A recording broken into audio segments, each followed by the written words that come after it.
Главная задача воспитать молодого врача таким образом.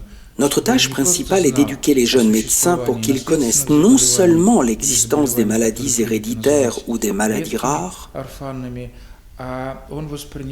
mais aussi pour qu'ils les perçoivent tout aussi importantes que les autres, malgré leur singularité.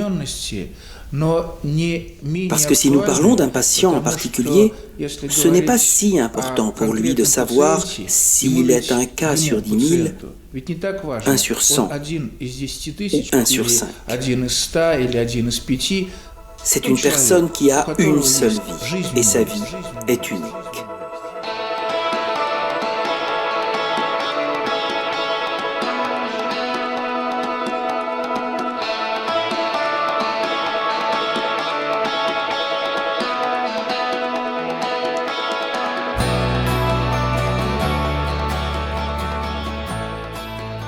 Cette maladie est une maladie génétiquement déterminée. Elle est associée au chromosome X et au gène qui peut être traduit comme méthyle-CpG, binding, protéine 2, MECP2. Ce gène est situé sur le bras long du chromosome X, dans la section XQ28. Et les mutations qui perturbent l'activité de ce gène sont des mutations de la perte de fonction.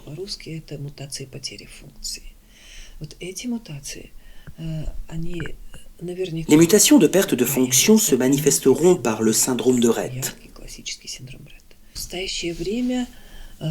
Aujourd'hui, on sait qu'un phénotype similaire se manifeste non seulement dans le gène MECP2, mais aussi dans les gènes CDKL5.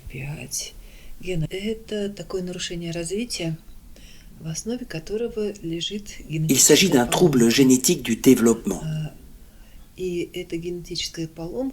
qui fait en sorte que les cellules du système nerveux arrêtent de fonctionner correctement.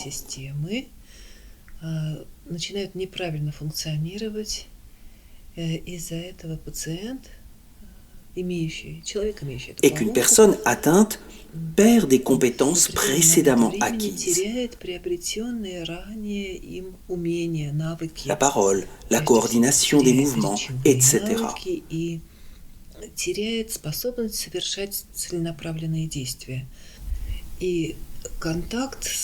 Alors, le contact visuel devient très actif. Ce contact est plus intense qu'avec une personne en bonne santé. Elles ne peuvent parler qu'avec leurs yeux.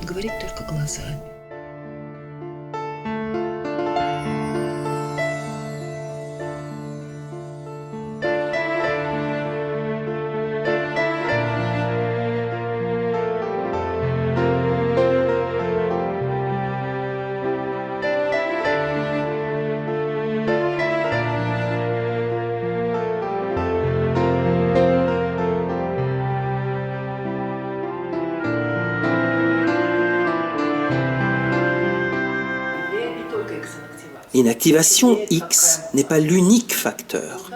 Il est important de savoir quelle mutation affecte votre enfant. Une mutation dans une protéine se manifeste par une composition incorrecte en acides aminés. Et dans l'ADN, une panne se produit.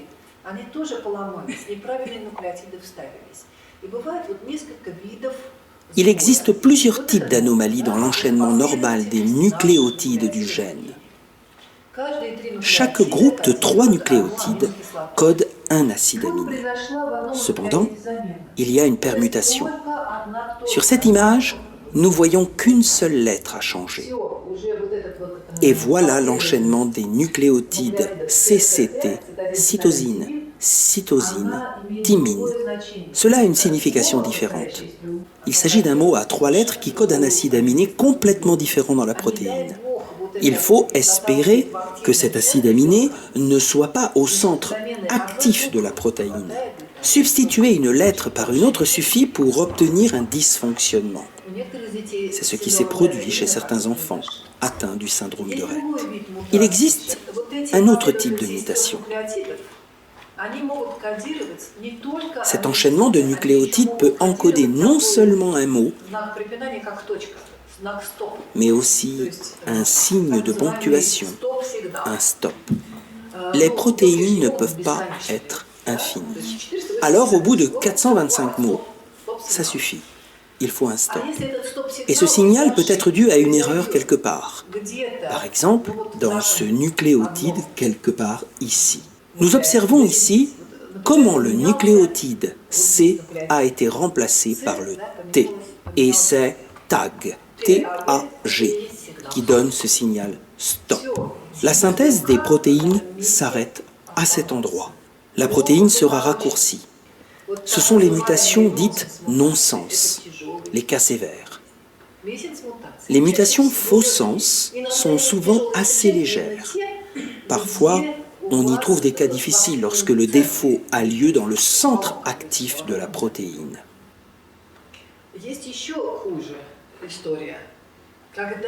Il existe d'autres cas plus déplorables. Lorsqu'un nucléotide s'échappe ou s'insère au début, alors le cadre de lecture change. C'est le même cadre, mais sans le A. On obtient CTC, ATC. On obtient des acides aminés totalement différents. La protéine est formée, mais elle n'a aucun sens. Elle n'est pas fonctionnelle. Et cela donnera également des cas graves de mutation. Ce sont des types de mutations qui concernent la plupart des enfants atteints du syndrome de Rett. Si vous me montrez un jour la mutation de votre enfant, alors je pourrais vous dire d'avance, sans même le voir, si c'est une mutation sévère ou non.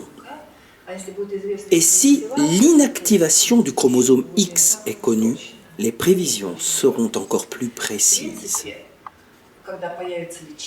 Quand le traitement existera, et j'espère bientôt, on pourra arrêter la progression de la maladie avant que les troubles graves apparaissent grâce à un diagnostic précoce.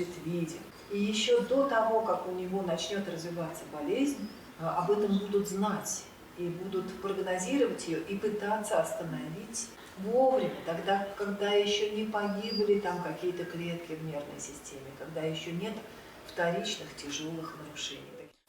Soyons honnêtes, autrefois les gens mouraient d'une pneumonie ou d'une appendicite parce qu'il n'y avait pas d'antibiotiques, parce que personne ne savait comment les traiter. Aujourd'hui, les personnes atteintes de maladies rares défendent leur thèse, se marient, mènent une vie normale.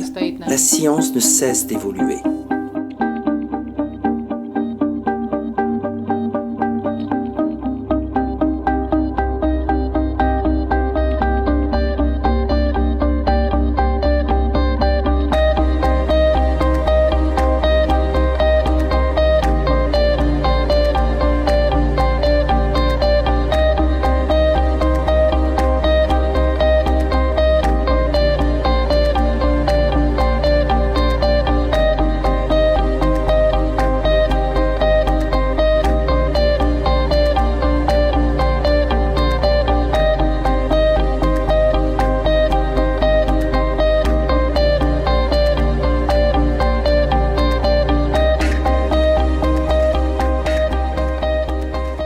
Au niveau moléculaire, le généticien sait que le séquençage du gène MECP2 uniquement ne suffira pas pour diagnostiquer le syndrome de Rett. Il serait plus judicieux d'utiliser des méthodes génomiques, en particulier le séquençage d'exomes. Il existe une autre méthode à l'échelle du génome, la réalisation de cariotypes moléculaires qui permet de révéler la forme du syndrome de Rett associé aux suppressions de gènes. Parfois, pour obtenir un diagnostic, il faut utiliser une analyse chromosomique multicritère.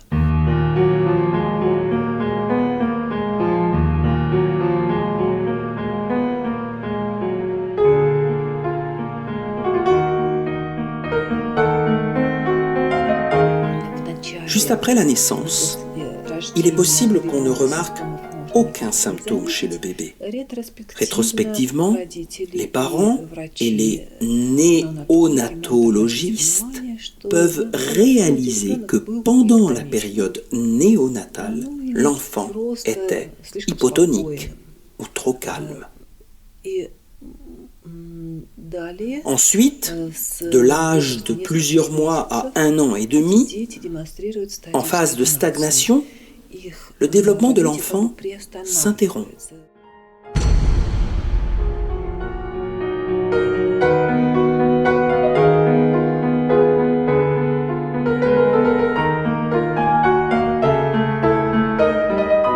Cette phase dure plusieurs mois.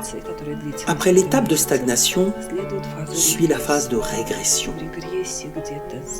En régression, parfois en quelques semaines ou quelques mois, l'enfant perd ses capacités.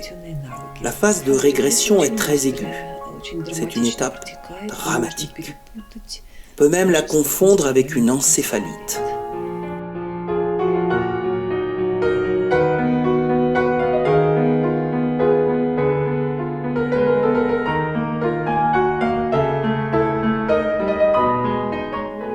Après la phase de régression, une période stable commence.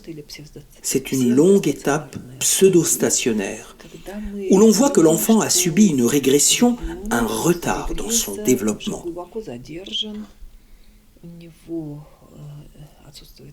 Il ne parle plus. Il s'est enfermé. Il a du mal à marcher. Ses mouvements volontaires deviennent des mouvements stéréotypés. Il ne peut rien attraper avec ses mains, mais les bouge constamment, faisant des mouvements stéréotypés et répétitifs.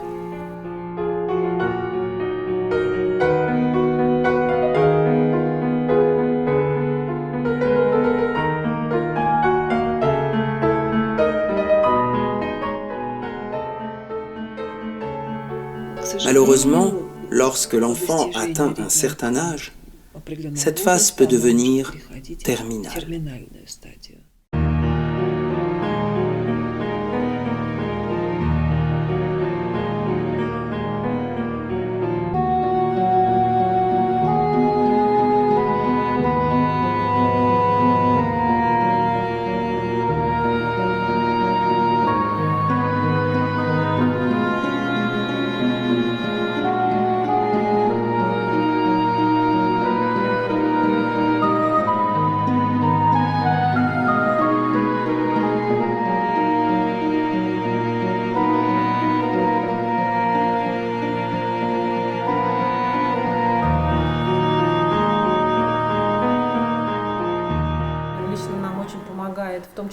On est aidé par le service palliatif. Le mot palliatif fait peur, car c'est l'étape terminale de la vie. Mais dans notre cas, cette dernière étape est très longue. Il existe différentes situations dans la vie où un médecin ordinaire ne peut plus aider. Et dans ces moments-là, ce sont les médecins de soins palliatifs qui savent quoi faire. Des bons soins améliorent leur qualité et durée de vie.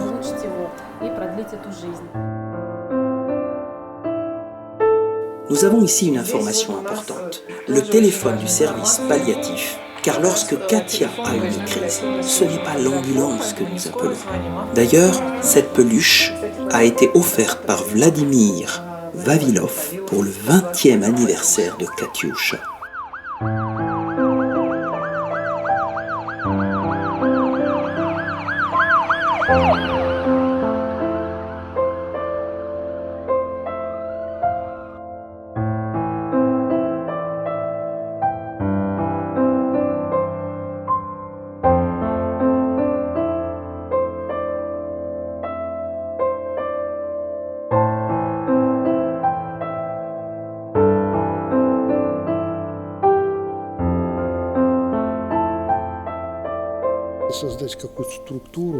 Il est nécessaire d'aider les parents afin que leurs enfants ne meurent pas sans argent, dans l'attente de traitement ou de donneurs. Nous avons créé une organisation qui aide les enfants pendant leur traitement. S'ils ne peuvent être guéris, que les parents puissent au moins être avec eux jusqu'à la fin.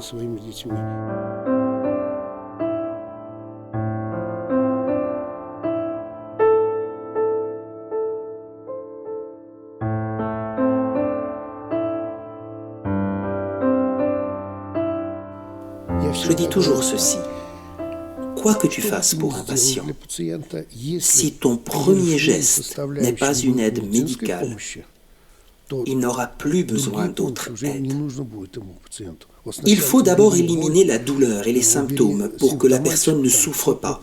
Puis on peut ajouter l'aide psychologique et le soutien spirituel.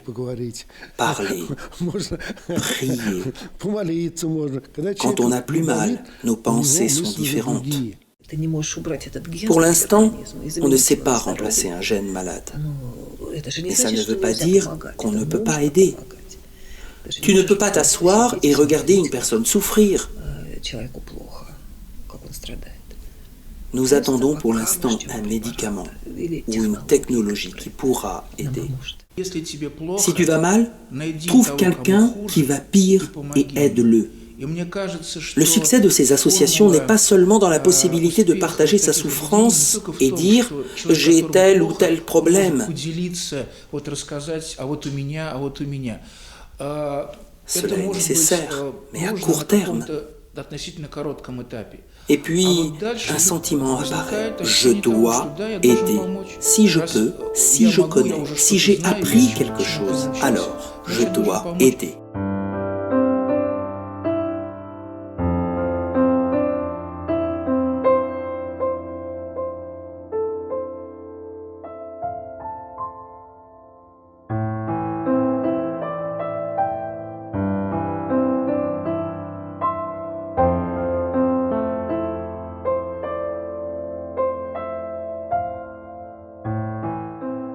Bravo, elle a besoin de se concentrer. Nous avons déjà joué à ce jeu plusieurs fois. Jouer.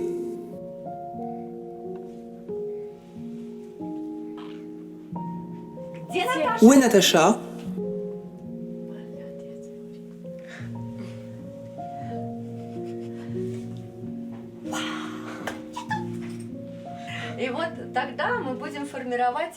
Je lui apprends les signes de jouer. Encore. Et choisir.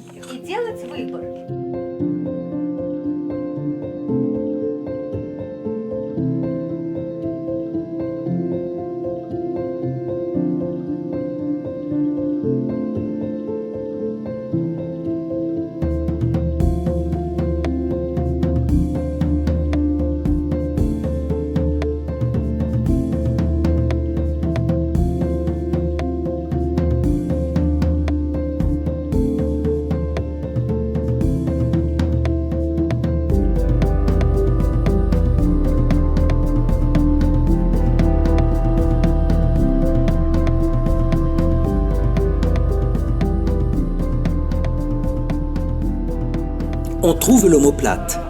Tiens l'épaule et avance le long du muscle pectoral. C'est la mobilisation de l'omoplate. J'avance ainsi avec l'omoplate et, à travers le corps, je la pousse dans cette direction. Alors, quand un enfant arrive, c'est le spécialiste qui travaillera avec lui qui le prend en charge. On prend la décision ensemble sur ce dont l'enfant a besoin aujourd'hui.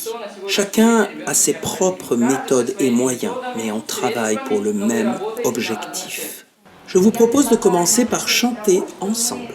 Cet exercice s'appelle les nuages. Je propose un exercice de musicothérapie. Nous allons chanter ensemble. Cet exercice révèle très bien l'état des filles atteintes du syndrome de Rett qui communiquent avec leurs yeux et avec des sons. Nous ne chantons qu'en Nous allons chanter à tour de rôle, comme si on transmettait ce son de l'un à l'autre. Vous ne pouvez pas utiliser vos mains, cachez-les.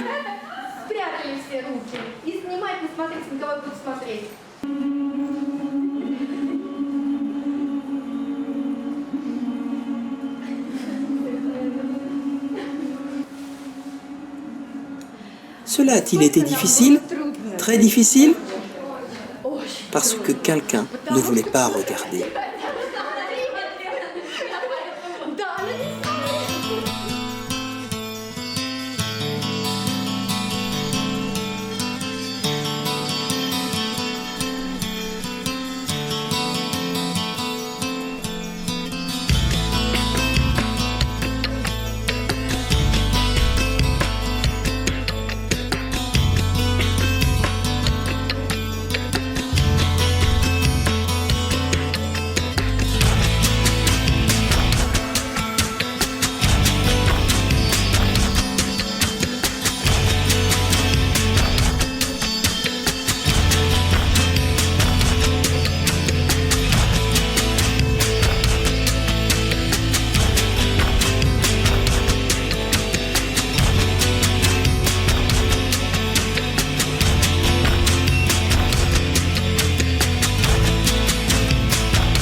Il faut que votre énergie rayonne. Et toutes les méthodes que vous apprendrez lors des séminaires vont rendre les enfants qui viennent à vos cours, ainsi que leurs parents, remplis d'une gratitude capable de déplacer des montagnes.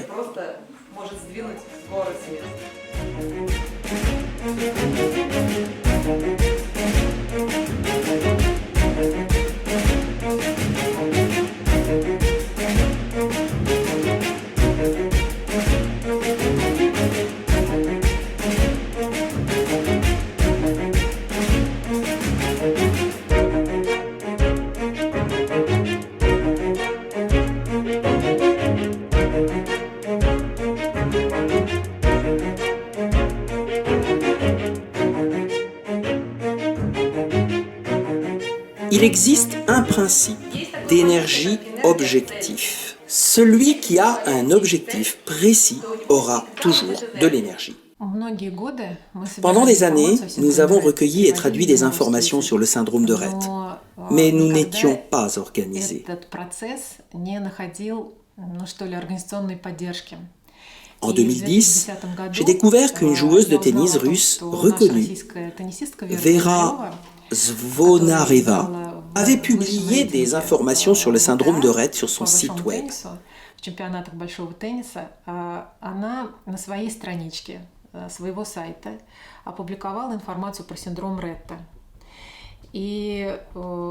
J'y ai lu également qu'elle participait en Europe et en Amérique à des événements de soutien aux enfants atteints du syndrome de Rett.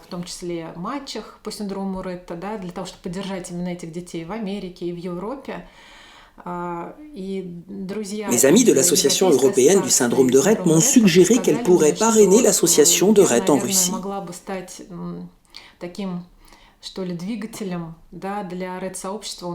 Je lui ai écrit un message auquel elle a répondu très rapidement. Elle a exprimé sa volonté de soutenir notre communauté. Et si nous n'avions pas encore d'organisation, elle était prête à nous aider à créer une association du syndrome de Rett. Nous avons décidé de le faire à Kazan, en République du Tartarstan. Katia a été diagnostiquée en 1998. Il n'existait aucune information en russe au sujet du syndrome de Rett. Nous cherchions des informations partout, y compris sur un Internet primitif. Tout ce que nous trouvions était en anglais. Nous traduisions les textes avec mes amis de l'université, nous tapions ces textes sur des machines à écrire, nous les dupliquions de la même manière, puis nous les amenions dans les cliniques et les hôpitaux pour que les médecins en sachent plus. Après cela, nous les envoyions par courrier aux familles qui étaient dans le même cas que nous et qui avaient pu nous trouver. On peut dire qu'une véritable diffusion d'informations a commencé à cette époque-là, à la fin du XXe siècle, afin que les familles puissent se réunir pour dire aux parents qu'il était possible de vivre avec cette maladie. Katia avait 5 ans lorsque la sonnette a retenti dans notre appartement. Et une voix masculine s'est présentée comme étant Vladimir Ostrovsky. Il était d'Ulyanovsk et sa petite fille de 6 ans était atteinte du syndrome de Rett. Il a également dit que son diagnostic avait été fait par un médecin de Moscou, celui qui avait également diagnostiqué Katia. Ce médecin lui a donné mon téléphone. Il a dit qu'ils allaient voir leurs amis et qu'ils aimeraient nous rencontrer, parler, voir notre fille, nous montrer leur petite fille. Quelques heures plus tard, nous étions assis autour de notre table et nous parlions sans vouloir nous arrêter. Et nos filles étaient assises l'une en face de l'autre et parlaient par le regard, dans leur propre langue. Ainsi, nous sommes devenus amis. Aujourd'hui, nos filles ont respectivement 26 et 25 ans. 20 ans d'amitié, de soutien mutuel et de travail en équipe dans l'association. C'est plus que de l'amitié. Nous sommes comme une famille.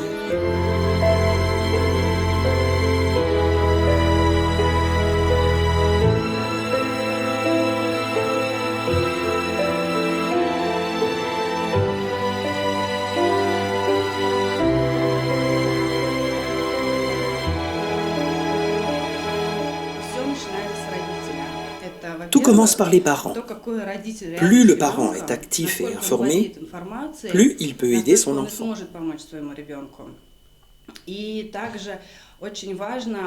C'est très important, surtout pour les parents débutants, d'être bien accueillis et informés. Pour moi, c'était Olga, très ouverte à la communication, qui répondait à toutes mes questions.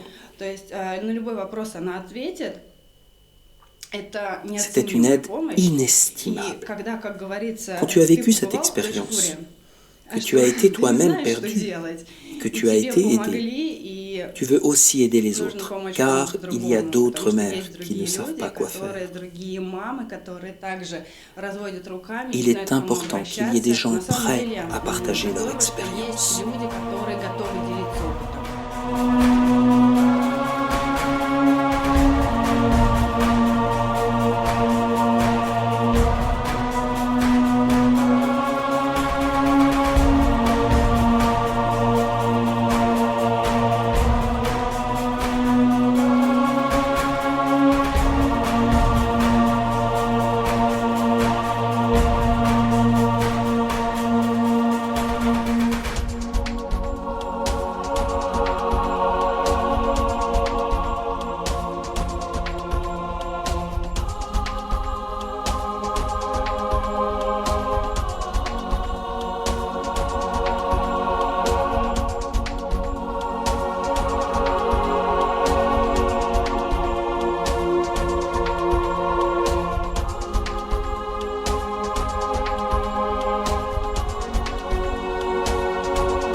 Pour les parents, c'est en premier lieu un échange d'expériences, car aucun spécialiste n'enseignera ce que peut enseigner une mère dans le même cas.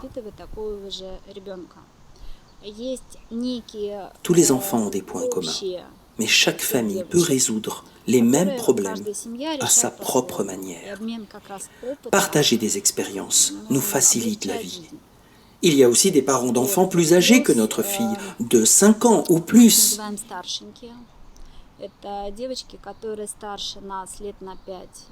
Ils ont déjà l'expérience de certaines périodes de la maladie, de la croissance de leurs enfants. Ils peuvent conseiller comment naviguer parmi ces périodes difficiles avec plus d'aisance.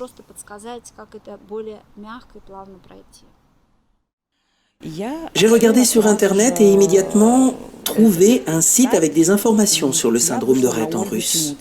J'ai lu tous les textes, regardé toutes les vidéos, vu d'autres familles vivant en Russie et dans le monde, ce qu'ils font pour leurs enfants, comment ils les réhabilitent. J'ai appris l'histoire d'Olga Timutsa, comment elle se bat pour sa fille adulte. En voyant tout cela, comme ils vivent, comme ils ne perdent pas espoir, j'ai pris comme une bouffée d'air frais. J'ai réalisé qu'il était possible de vivre avec cela. Sans l'association russe, je ne sais pas où j'obtiendrai de l'information, car les échanges avec différents médecins n'ont donné aucun résultat. Grâce à la création du site web RET-RF, il existe un accès à une source précieuse d'informations. Si le parent étudie les informations ordonnées et détaillées sur ce site, il trouvera des réponses à toutes ces questions. Nous communiquons avec d'autres parents sur les réseaux sociaux et observons le progrès de nos enfants. Parfois, nous apprenons des nouvelles tristes lorsque des enfants partent.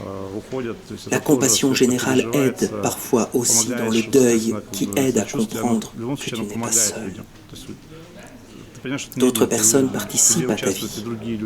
Ils te donneront du soutien, enverront des félicitations. L'association t'apporte tout ceci, en plus des informations récentes. Nous, parents du Kazakhstan, nous avons beaucoup appris des parents de Russie. Je ne peux même pas dire que ce sont des spécialistes, mais ils en savent tellement sur leurs enfants qu'ils peuvent partager ces connaissances avec nous. Margot est en centre tous les jours, c'est-à-dire qu'il y a un minibus qui vient la chercher le lundi matin et qui la ramène le lundi soir, puis mardi matin, mardi soir, mercredi, etc. jusqu'à le vendredi. Une fois par mois, elle est en internat. Pendant une semaine, elle part le lundi matin et je vais la chercher le samedi. Elle dort toutes les nuits en internat sur le centre. Et dans ce centre, il y a un psychologue, psychothérapeute, kinésithérapeute, physiothérapeute et médecine générale et infirmière. Notre association est à but non lucratif, avec adhésion gratuite et faite pour les parents. L'équipe est avant tout constituée de parents actifs. Notre objectif principal est d'informer, transmettre des informations fiables sur le syndrome de Rett aux familles, aux spécialistes et à la société dans son ensemble. Des experts nous aident à réaliser ce travail et à traduire les informations. Les membres de l'équipe parentale vivent dans différentes villes de Russie. Krasnoyarsk, Moscou, Kazan, Nizhny Novgorod, Ulyanovsk, Orenbourg, Vladimir, Ekaterinbourg, Miass. Ce sont des parents qui, volontairement et gratuitement, créent des textes pour le site, traduisent du contenu, se rendent à des conférences avec leur voiture, à leurs frais, et en apportent des informations nouvelles pour les partager avec les autres parents.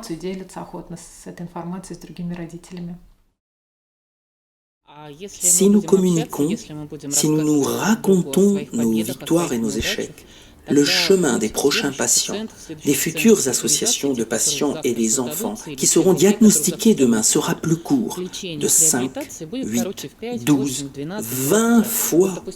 Aujourd'hui, j'ai découvert qu'en Moldavie, une déléguée pour les droits des enfants vient aux réunions avec les représentants des enfants atteints du syndrome de Rett et voit qu'ils n'ont aucun traitement, aucune réhabilitation et qu'ils sont si peu nombreux. Mais ils sont quand même importants à ses yeux. Elle s'inquiète pour eux. Elle veut qu'ils aient un centre de rééducation. Elle connaît tous leurs prénoms. C'est inestimable. Nous aurons enfin un centre pour les enfants atteints de maladies rares. Les centres de réhabilitation sont nombreux, mais en tant que mère, je n'ai pas pu trouver les services, les soins dont ma fille Alexandra a besoin. Il n'y a pas tant de spécialistes. Nous, parents, en savons plus sur ce dont nos enfants ont besoin. Selon ce principe, notre équipe formera ce nouveau centre. Nous mettrons en place des services sociaux et tout ira bien.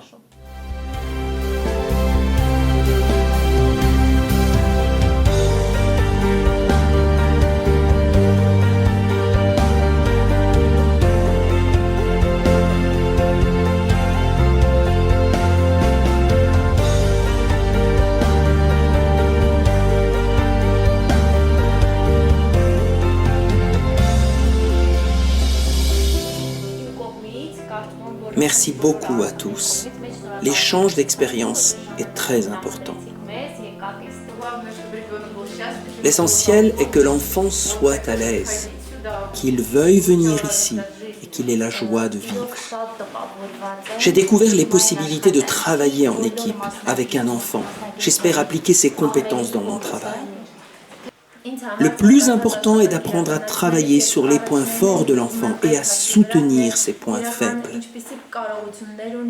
Je pensais que j'étais une spécialiste très compétente et quand je reviendrai travailler lundi, je serai une personne différente. Merci beaucoup pour cela.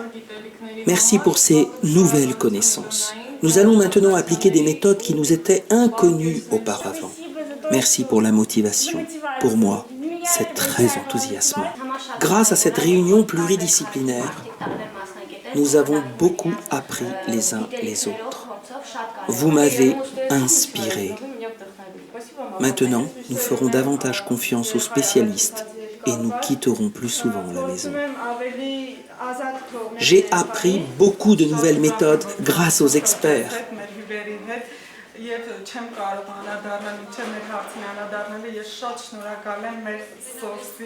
Le plus important est la communication entre les pays, les rencontres internationales. Le succès de cet événement réside dans une petite personne passionnée qui est le moteur d'une grande action. Et si une personne a un objectif, elle aura toujours de l'énergie.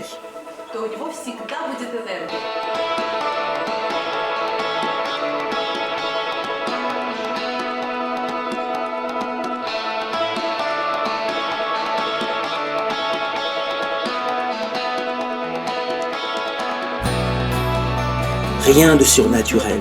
Oui, nous sommes spéciaux. Oui, nous sommes différents. Mais nous n'aurons pas d'autres planètes. Nous vivrons ici.